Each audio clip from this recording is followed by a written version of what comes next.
Ing tutuking programa, mituringan niyang rated PG. Kailangan ing patnube at gabeding pengari para karing kayanakan amanalbe.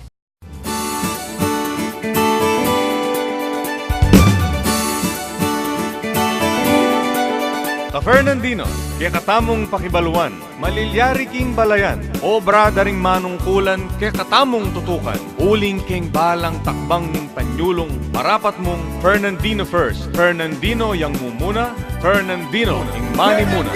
Fernandino first!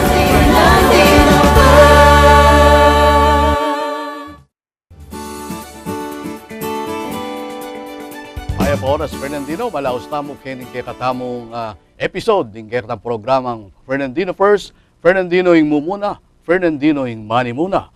At live tamo po ng kaurasan kining GNN TV 44 at simulcast tamo po kay Bright FM 91.9. At kapareho ning dati kaya ba tayo kaya katamong mayor upa uling at dakaltanan naman pisabyan ngining kaurasan. Ne po. Ngini po, pakilala ko na po kayo, in kaya katamong malugod, mayor ng siyudad San Fernando. Maya payabak po, Mayor.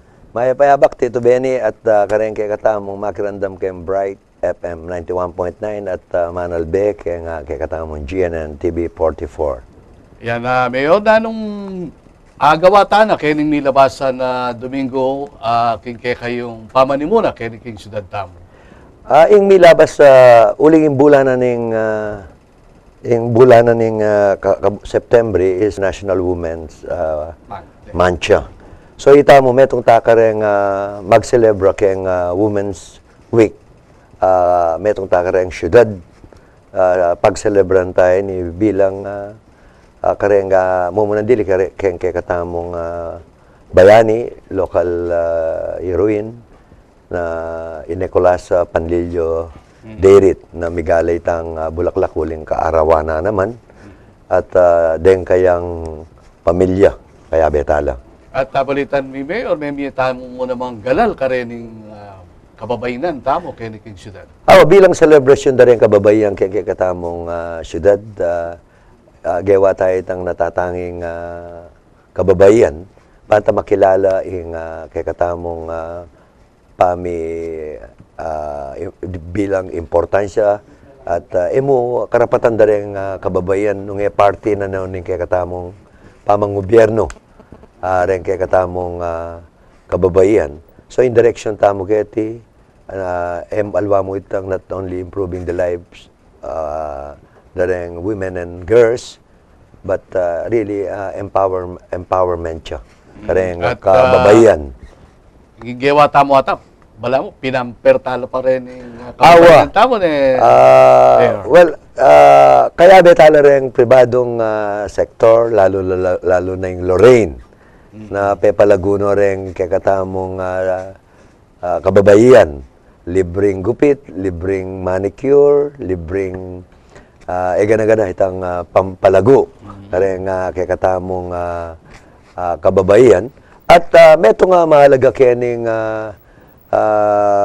gewata mo keng Women's Week.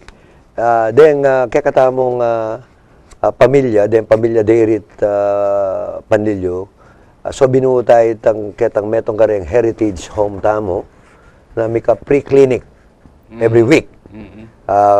Kareng lalo na kareng kababayan na kareng teenager na retang adolescence pregnancy at check-up da rin kakatamong kababayan, lalo na rin senior citizens na may kiugnayan niya naman ni syudad para kitang pre-clinic check-up ito. Doon rin tayo po gawan ni Kita king Bichumik o kitang heritage home na ning Derit Panlilio. Karin tayo gawan. Bakit pababalo tayo karin kaya katamong kabalen? At ay wari atila naman pong insurance dinilang tala rin ng empleyado tamo na kaugnay na nitang uling kaya naman civil service mancha at civil service anniversary. Ini makarikilya ka rin kaya katamong magobra keng gobyerno na mismong gobyerno kakalingwan uling manwala tamo ing pek sikanan tamo. At saka rin talaga pag-obra keng gobyerno. So ngayon, metong lalawe tamo na nanula rin agyunan ni syudad at nanula rin batas na paintulutan na karen benepisyo karen magobra. So, karen permanente minyeta mong itang health insurance HMO nanungnor may gubsata pa mo kaya mababareng mapilan kabyeda adwa kareng magobra tamo I enjoy da nitang benefits ita na si group insurance na may hospital instead na 30,000 ning binayad da itang metong 30,000 1,000 mo yung binayad na Pauli na nining insurance. at saka itang PhilHealth tamo ay itang meto naman instead na 25 500 na mo yung binayad na keng Fortune Care. So at bali bang ganita alwa mo itang benepisyo so may ayalawang aktibidades inggewa tamo mika fund run para deng magobra keng gobyerno at ilang activity like fun run. So insikita am health and wellness program da. Panimuna na ni kakatamong human resources Rashi. Kumusta naman din yung fun run, Mayor? Very balita ko successful naman din. Very successful ya. Mumuna dili din gagawan tamo ka rin empleyado. Mika regular tanang activities ka rin. Nung nano itang buridang anything that is kaya keng health and wellness program ba kanita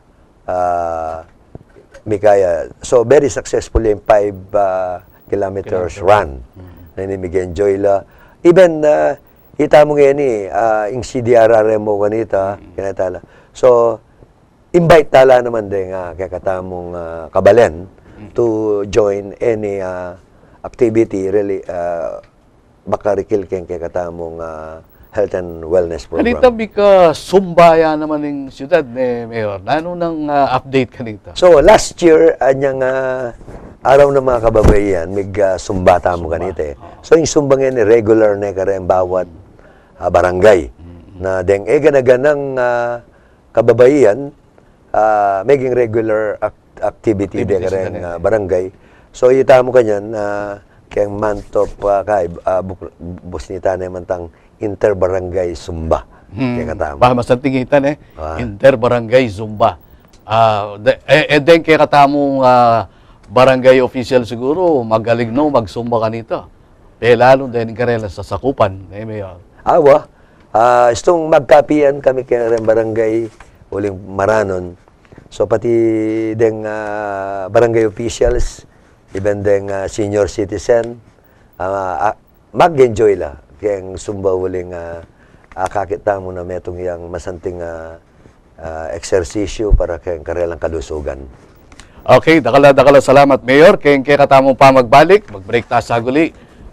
Pisabyan ta naman ing ordinansang plastic free ordinance ne kaya betala ing author na mismo nining ordinansa ngayon at metong kaya beta mo pa king kaya katamong siyudad na Mayor.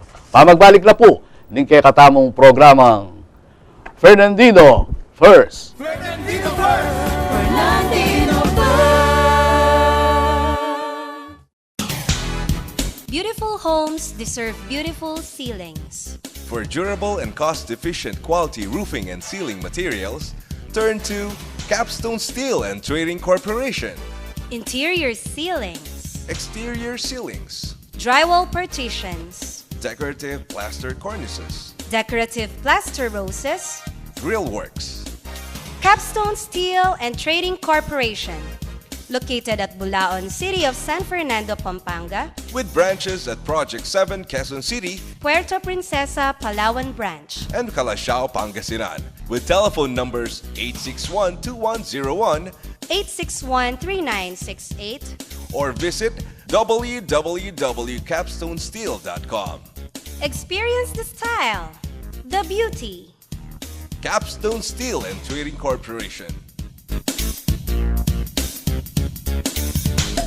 Fernandino First. Fernandino yang mumuna, Fernandino ing mani muna. Fernandino First! Fernandino First!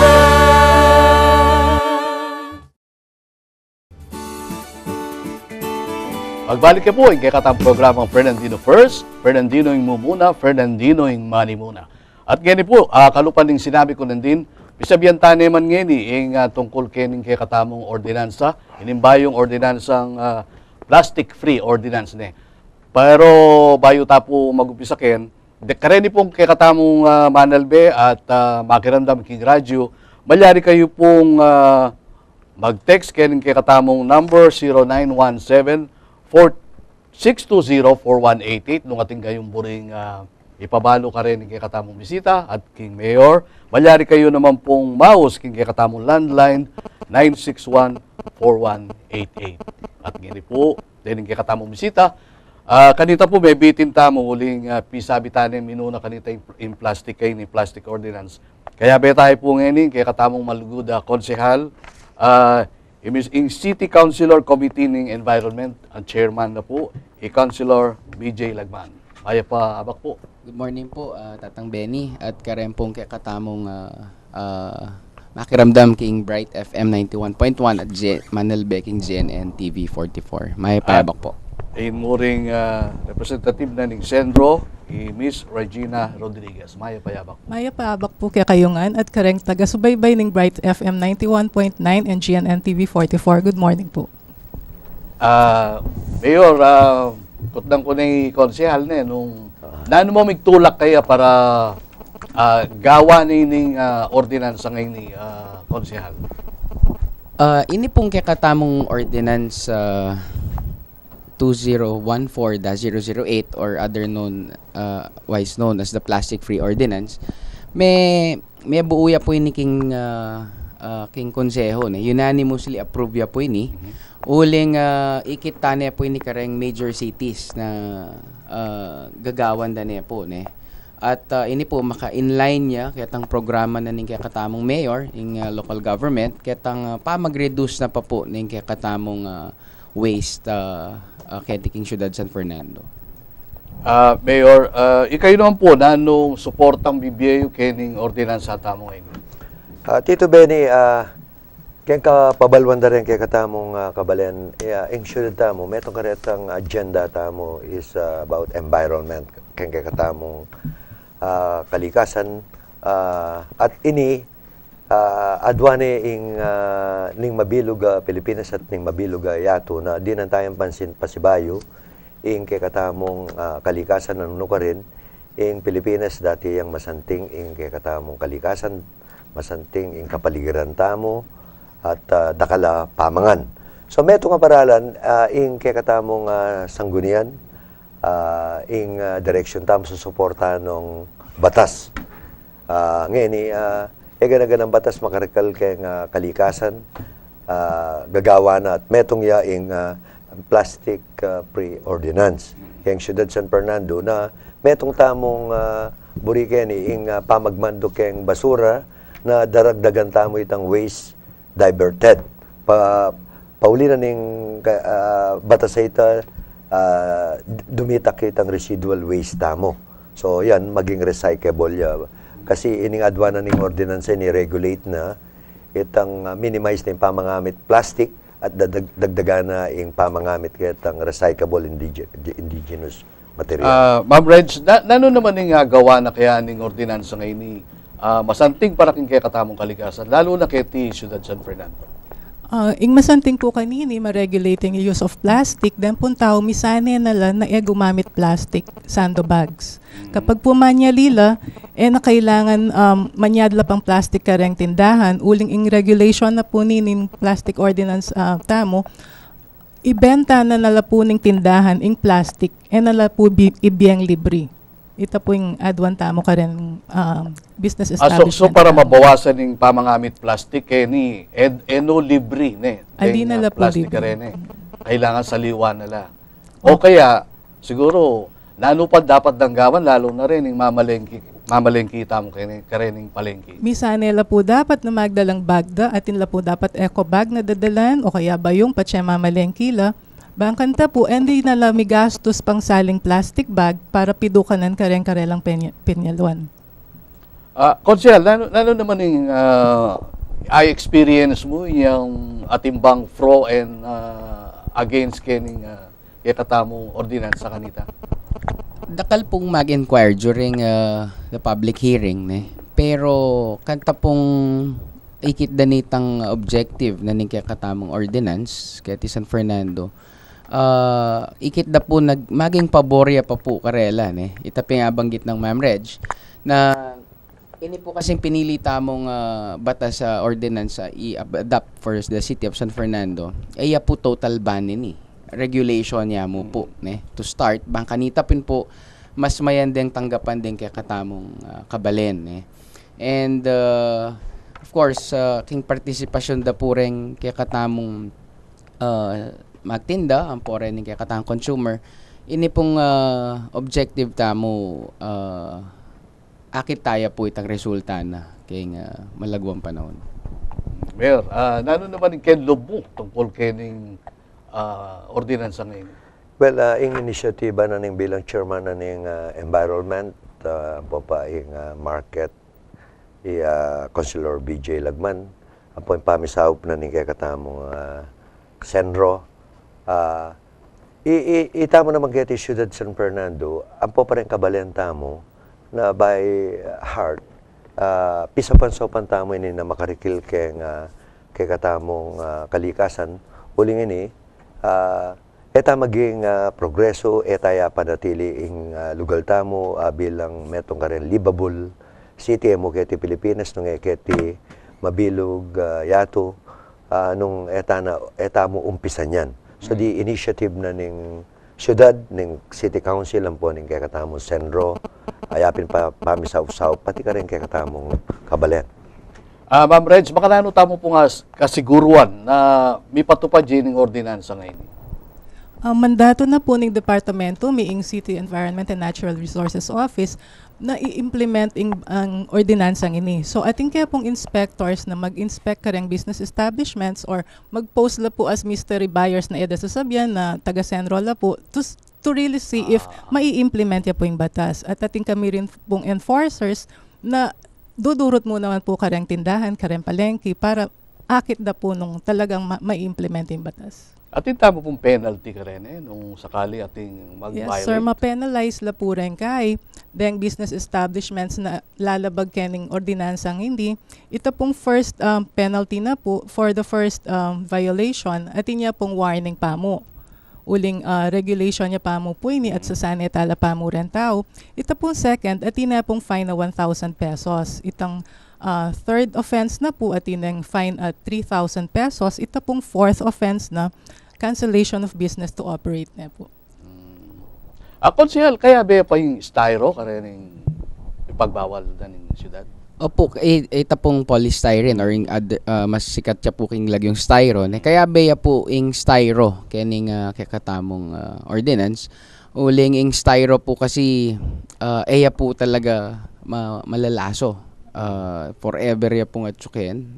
Mga pira-piraso ya mo po pero po mas malalaso. So, Ma'am Reg, lalo lang dapat gamitan po tang, di ba, mamalengkila, bantay no magdalang plastic. Kasi usually, potang mutala, lalo na kareng wet market, puro plastic yung gagamitan. Dapat, nanong gawa na ning metong mamalengki at mamasang plastic kareng magtinda. Mo po kareng mamalengki, ita mo po as individuals, dapat po sana magdala tamong anything na lalagyan na pwedeng nung atintaman aburing salwan atintang makasadyang gamit. Like atintamo pong eco bag sa makanini made of katsaya po na gamit da atin naman made of nylon na malatiya mo po atang makatuklip ya po atang buklat may maragol na bag. Atin naman po dening ikit ko po kengkay anyang minta kami nagilyan. Made of kaya po cement bag. Gawa da pong bag makanini, pamisalina po nitang magtindang abyas keng nagilyan. So ini po siguro a-adapt tayo kening San Fernando ini. Something lang, reusable lang Reusable na po. Something na pala ni Mayor. Mayor, nanong sabi mo ka rin ng bayong introduce ng Senro? Kasi ita mo in Senro pin promote na yan at saka ning ordinance ang gawa na ning sanggunian. At ita mo naman yung programa ng livelihood. Ngayon Inumpisan ta na king North Bilyan nganing bulan na ini. Kare ang kababaihan nung rin, dininan ta lang paragawa lang ecobag. Ecobag na i-promote tayo lang ecobag kay syudad ta, magpaparetang packet ng Engineer Reds Rodriguez. Nung rin, metong lang rin gawan na ganyan, bawat barangay, kare ang kababaihan. Ganita kiti Ciudad San Fernando itong masantingin production tamo, definitely tangkilikan daw rin kabalen tamo, at saka alternative la ka rin sando bag. Ma'am Reds, nano ya po ing pamiyaliwanan ining plastic apo rin gamitan, dead ng package yun din. Then kung eco bags, ecologically friendly la po, environment friendly. Reusable la po, agagamit tala po every time, agagamit tala. Washable la po, tala ugse kagamit mo. Unlike sando bags na kapag patsa ginamit may busbus ya, mo na agamit, ugse mo na. Ito po yung iwasan tamo, itang pamanugse tamong to take for granted tala ring gamit, ugse tamong ugse. Ito po yung makakalat kaya katamong kapaligiran. Konsehal, ano naman yung mensahe mo ka rin ng e-pabor kining ordinance mo? Well, ini pong ordinance ini may create siya po po para for our inconvenience ini pong ordinance ini may gawaya po para po makasahop king number 1 king environment at number 2 po para mas maging conscious tamo po kasi itapin study shows na 60% po kareng kakatamong basura na miraras karening ilog is plastic. Anya po, if we regulate or reduce itang pamagamit ng plastic, we're addressing the issue mo naman po nitang flooding king kakatamong syudad and mas maging responsible tamo po kayong pamag-handle kayong plastic po tapong atinang value kasi pinpo nga libre yung plastic. So potangkay manyalita mo po kaulita mo at intanan daralan na 5 plastic na etamo balo no karon tala gamitan So sana po ingke kayong partisipasyon maragulya pong saop eya po maging successful yung programa ngayon or ordinansa ngayon ning Ciudad San Fernando without our full cooperation. Mayor, September 19 natin tamo atang event. Nano yung gawan tamo? Manibat September 19. So, kaya katamong September 19 party na nitang ordinansa at kaya pamayog na ng Senro. Every Friday, mag-umpasaya kaya September 19 itang Plastic Regulation Day. Magkata bilang papabalo tamo ka rin kaya katamong kabalen at agkatantala itang karelang saw at pamisasan metong para tangkilikan niya yung kakatamong ordinansa ini at itang kakatamong malasakit kakatamong kapaligiran. Karakal dapat pisabihan pero lata na namang oras, bitintana naman. Pero makanya naman, Ma'am Ridge, tingkang buring mensahe karing kakatamong Talapanalbe at karing makirandam king Bright FM. Kapamilatan na po ning Senro Headmi ni Engineer Anel David. Pasalamat kaya pong maragul kaya kayo king opportunity binyayo kaya kami para disseminate mi po yung information na inikaran kaya katamong Memalan, Ciudad San Fernando. Dakal po salamat. Konsyal. Dakal po salamat kayong pagkakataon na ini. At ikami po with the Senro and the LGU at Sanggunian, mag-distribute kami pong posters and leaflets kaya katamong establishments. All establishments po king City of San Fernando. Bangkanita po ring kakatamong consumer, ela po banta po ma-inform la at ela po mabigla na atinta ng makanining ordinance ng San Fernando. At asahan mi po na itang suporta dareng Fernandino at after na po nining every Friday, mag-everyday ta na po by December 14. Everyday na po itang regulation and hopefully nung masanting ya po itang pamananggap dareng Fernandino ilabi tayo po keng probinsya na bangkanita iadapre po keng buong province bangkanita po dene pong neighboring towns samo Para-parehas, opo. Banta po rin tao misanin, opo. Mayor, ikayo naman po, nanong mensahe tamo karening kay katamong ka Fernandino. Karen kay katamong kabalayan uling meto mo ing pangarap magsilbing paninap tamo na pamana tamo karen kay katamong anak na maging malinis siya, maging kahayaya ing kay katamong syudad at ini maging asensado at makilala ya kay ti mabilog a Pilipinas at kay ti mabilog a yato kay kapamilatanan ning kaya katamong kasopan, pamisasan metong, itang partisipasyon niyo po yung kailangan may kareng mayayaliwang programang inumpisan tamo at burita mo manatili la kaya katamo. Okay, dakala salamat po karing kay katamong kabalen at tinutok ngayon kay katamong episode. Pasalamatan ko lang naman po Mr.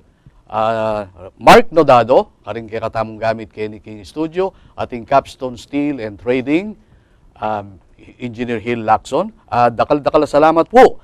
Karini mo ring esasawang tututok kay katamong programa, Dr. and Mrs. Jimmy Punsalan, palayan la po kanong Manal Beren, Villa Victoria Joggers, Mr. Peter Canilau, at Elementary Batch 66, panimuna ng classmate Agnes Senen Sarmiento, at karing gana pong Manalbe at makiramdam king kaya katamong programa. Dakala salamat po. King lagyo na po ning city government ning siyudad. Pamanimuna ning kaya katamong malugod na Mayor Edwin Santiago. Ako po, Benny Ginto. At nga po, ken Tutuking Martis. Yabe-yabe tampo si Bayo ken kaya katamong programang Fernandino First. Fernandino ing mumuna, Fernandino ing manimuna. Salamat po.